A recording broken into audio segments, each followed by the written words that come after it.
자, 그래서 이제 또 더민당의 교류 협약인 파트너인 참 자랑스러운 당이네요. 중국 공산당이랑 맞짱 뜨는 당이니까 저 같은 사람은 까불면 큰일 나겠네. 예, 거기 중국의 그 중국 공산당 중앙당교, 그러니까 중앙당교의 두 번째 레시피는 뭐냐? 예, 두 번째 레시피는 이겁니다.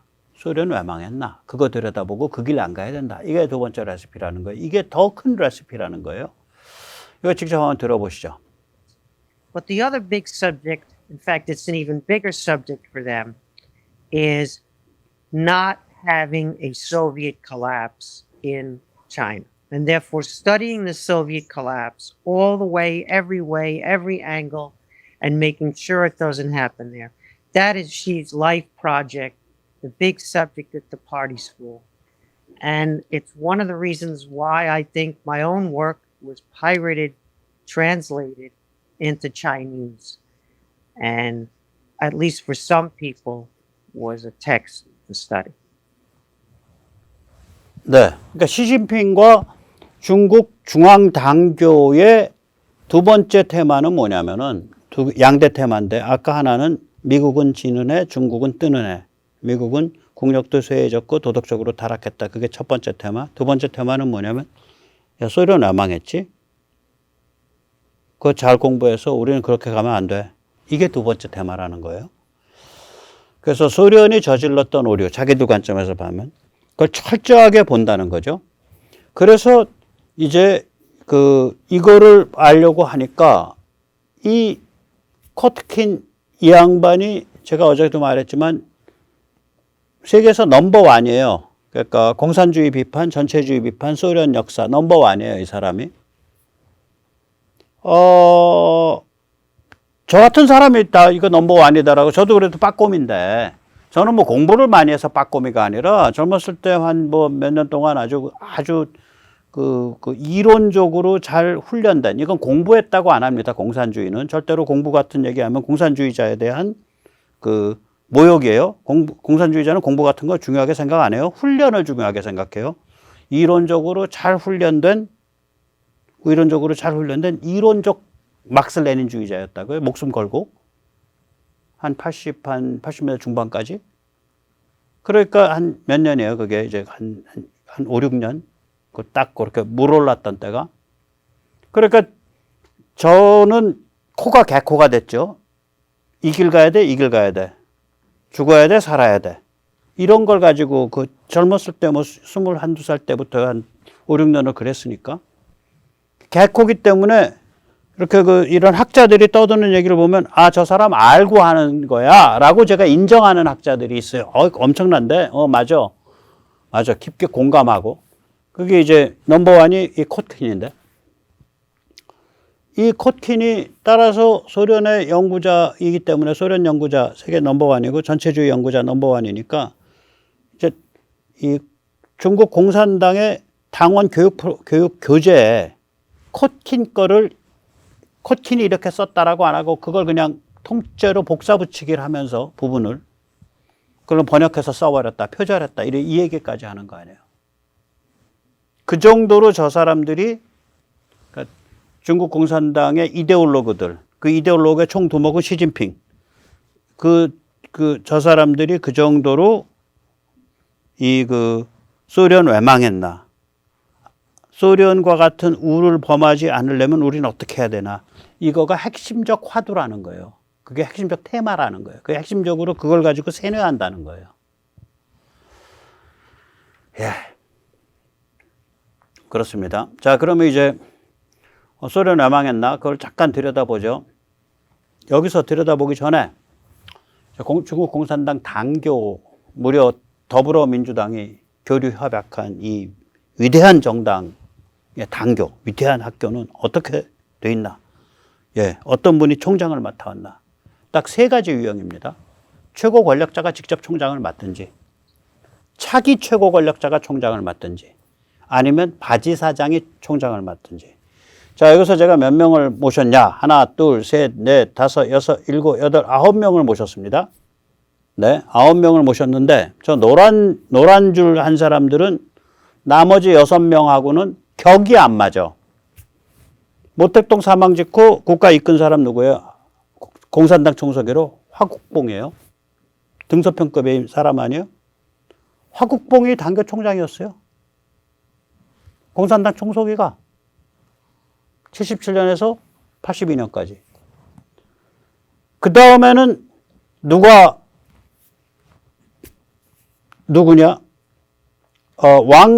왕젠이라는 사람인데, 왕젠인데, 이 왕젠은 잘 알려져 있지는 않지만, 모택동 사망 이후 이제 나라를 수습해 갈 때, 그때 Eight Elders, 8원로라는 거를 모셨습니다.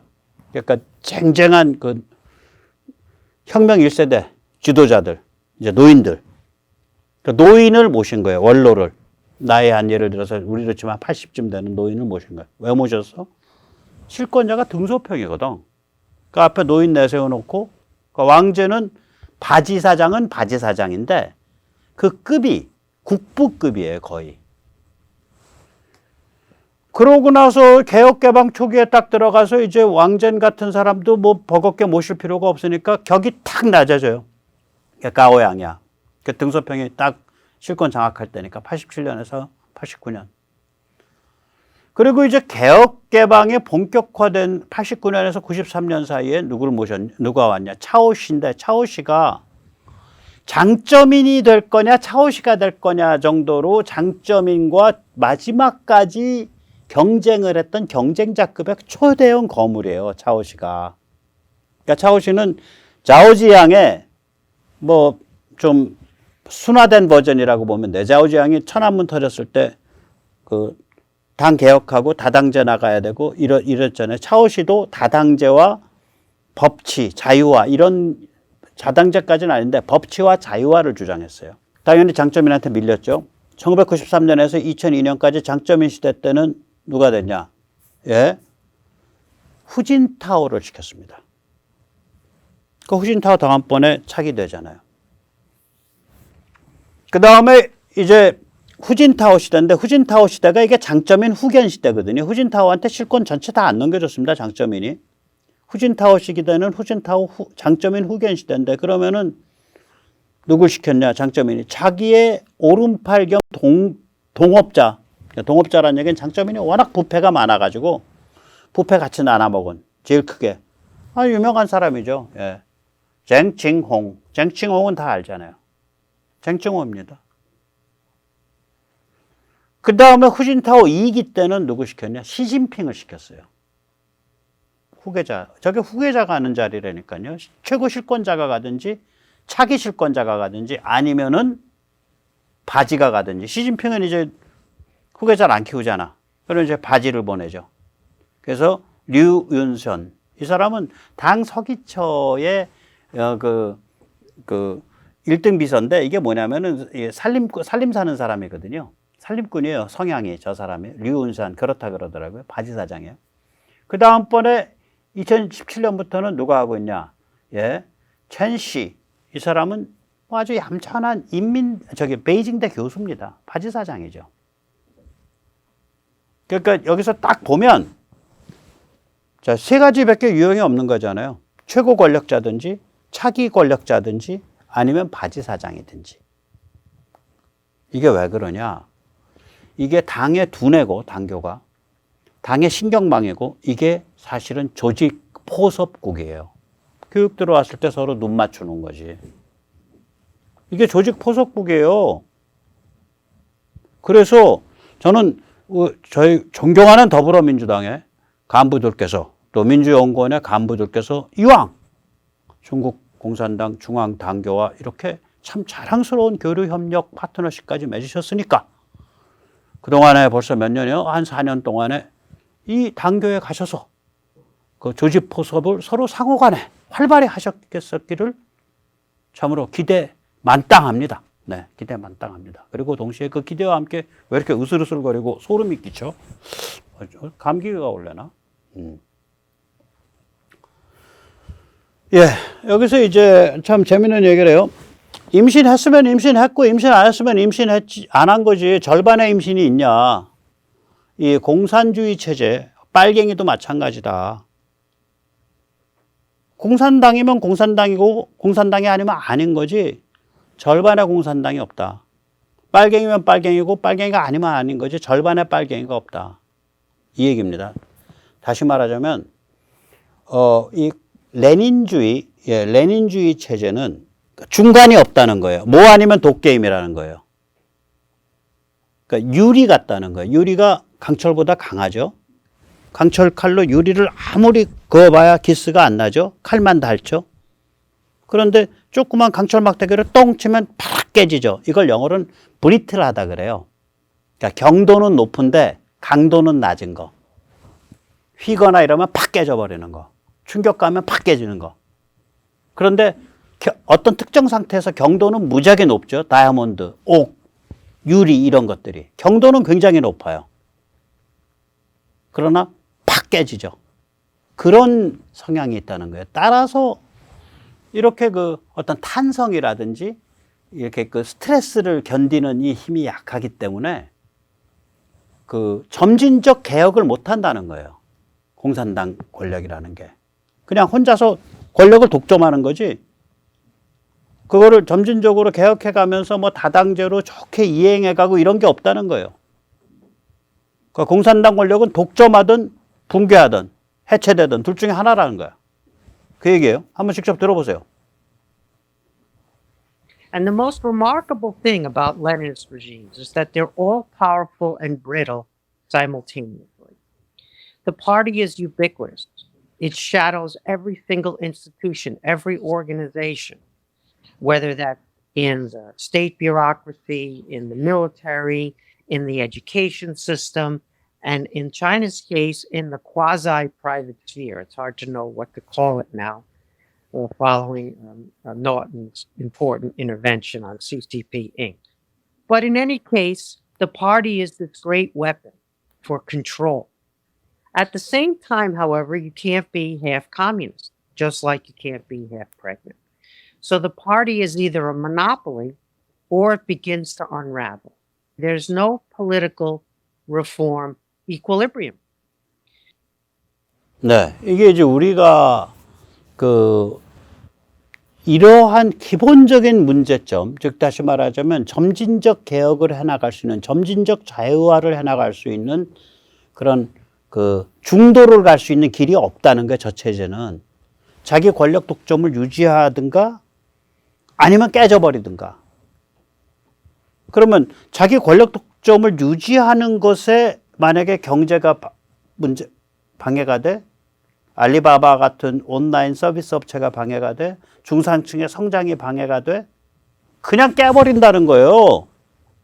권력을 그냥 끌고 가야 되니까. 제가 어저께 말씀드렸잖아요. 몇 주 전에 말씀드렸죠. 중국 공산당은 민부와 민간 이니셔티브를 적으로 이미 삼았어요.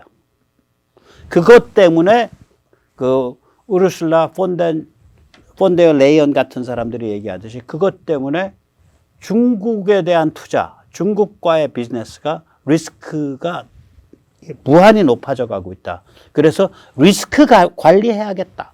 우리는 미국처럼 너희랑 거리두기 하고 싶지 않아. 우리는 너희랑 리스크 관리를 하고 싶어.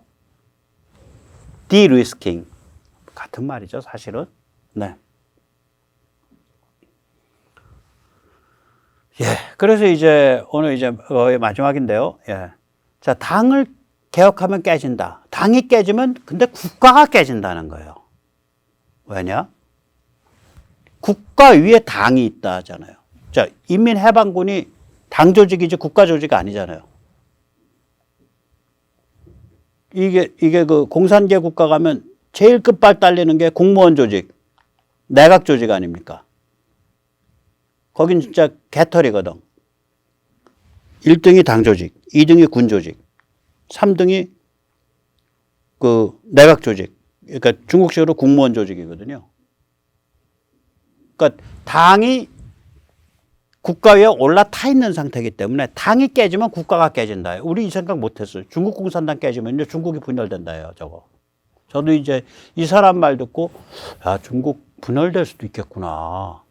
그 생각을 이제 하는 거예요. 중국 공산당이 깨지면 중국이 분열된다. 소련 공산당 깨지니까 소련이 분열됐다. 똑같은 거죠. 예, 한번 직접 한번 들어보십시오. In 1956, we saw this in Czechoslovakia, the so-called Prague Spring in 68. We saw this in Gorbachev.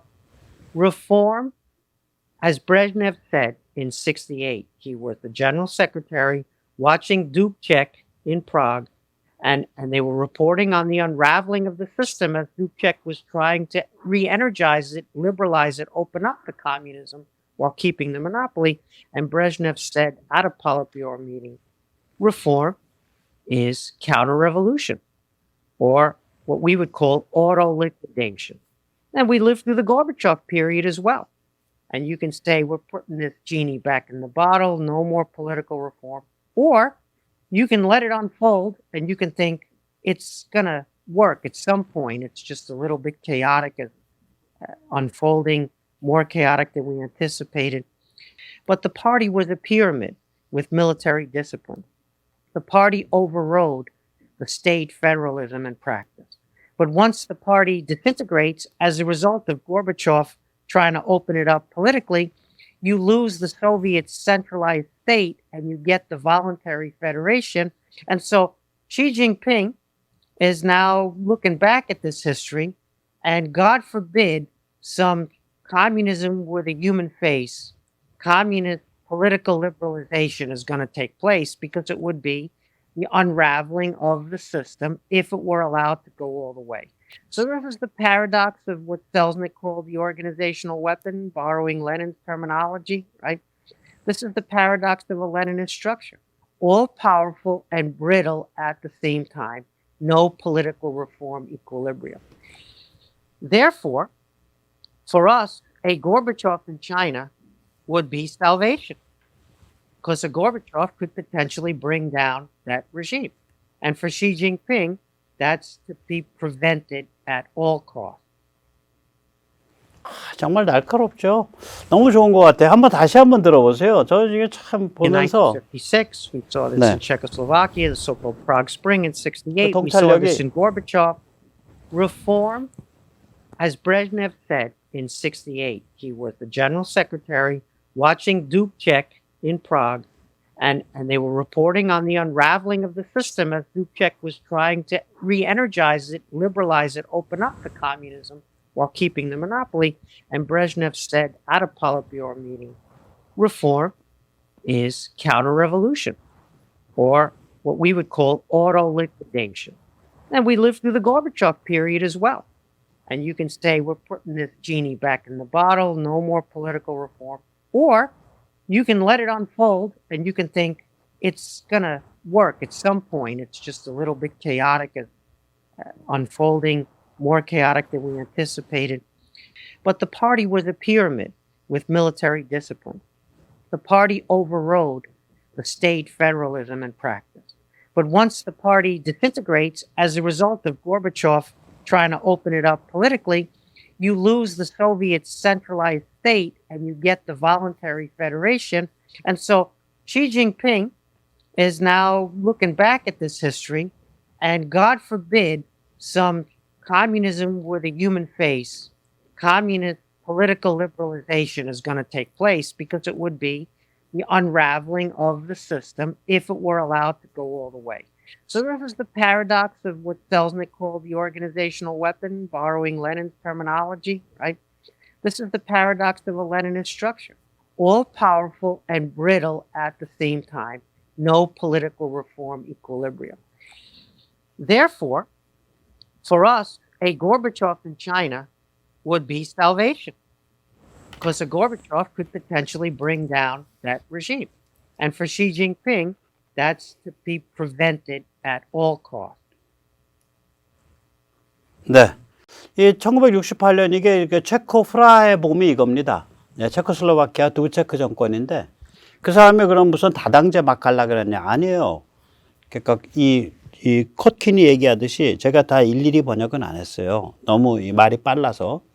이 컷킨이 얘기하듯이 공산당 일당 체제 그냥 유지하는데 그 공산당이 좀 리버럴라이즈, 좀 자유화되고 좀 더 이렇게 분위기가 좀 이렇게 딱 경직되지 않게 좀 활발해졌으면 좋겠다. 이렇게 해서 공산당 개혁을 시도한 거예요.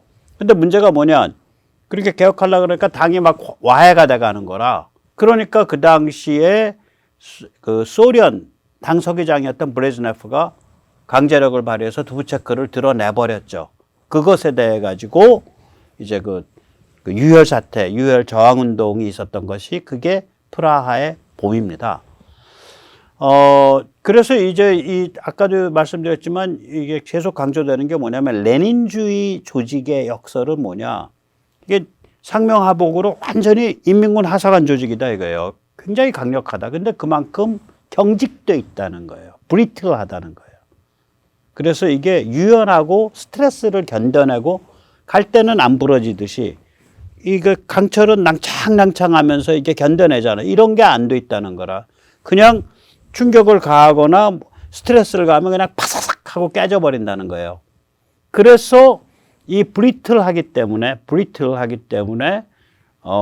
점진적 개혁을 꾸준히 밀고 갈 수 있는 그 균형점이 존재하지 않는다는 거예요. 개혁을 어느 수위에서 쭉 가면 이게 점진적으로 스무드하게 넘어갈 수 있다. 그 수위, 그 기준점, 그 균형점이 존재하지 않는다는 거예요. 이게 레닌주의 조직의 역설이라는 거죠. 강력하기 때문에 균형점이 없다는 거예요.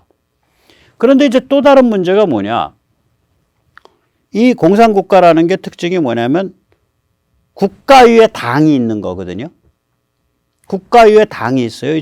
그게 북한으로 가면 국가 위에 당이 있고 당 위에 수령nem이 있고 아니죠. 당 위에 수령의 똥이 있고 수령의 똥 위에 수령의 엉덩이가 있고 수령의 엉덩이서부터 수령의 몸체가 있는데 그게 너무 신성하기 때문에 똥까지 싹 해갖고 그 영묘에 모셔서 미이라를 만들어 놨지. 그런 거죠. 예. 이제 그런 식이죠. 예. 그러니까 이제 이게 뭐냐면 그러니까 국가는 저 아래에 있는 거예요. 정부 조직은. 그러니까 이게 당이 깨지면 국가가 연방 같으면 국가 깨져버린다는 거예요. 아마 중국도 저게 워낙에 저는 이민족 이런 걸 다 떠나서 워낙 사이즈가 커서 당 깨지면 저 국가 깨질 텐데 이 생각이 저도 컷킨을 보면서 들더라고요. 그전엔 중국 깨질 것 같아 이런 말 하는 사람들 보면 저는 좀 이상하게 생각했는데 저러니까 제가 이해가 돼. 예. 그런데 이제 시진핑의 사명은 따라서 뭐냐면 당에 이런 이상한 바람이 들어서 당에 헛바람이 들어서 당이 자유화된다든지 당이 개혁해야 된다든지 뭐 이런 식으로 흘러가는 거를 막아야 된다는 거지. 그러한 영향력이 미치는 걸 막아야 된다. 그 영향력의 근원이 뭐야? 보니까 온라인 서비스 업체야. 야, 조져. 근원이 뭐야? 중산층 애들이야. 야, 그 부동산값 폭락시켜가지고 다 그냥 민부 다 문질러 버려. 그것도 뭐야? 일반 사람들이 좀, 그래. 야, 그거 코로나 명분 삼아가지고 다 닫아 걸어가지고 집에 갇히는 걸 경험하게 만들어. 이런 식이라는 거예요. 그래서 내일은 이 시진핑의 고군분투, 정말 불쌍합니다. 시진핑의 고군분투, 이 실존적 분투에 대해서 그걸 중심으로 해서 쭉 다시 한번 짚어보겠습니다. 네, 오늘 여기까지 모시겠습니다. 감사합니다.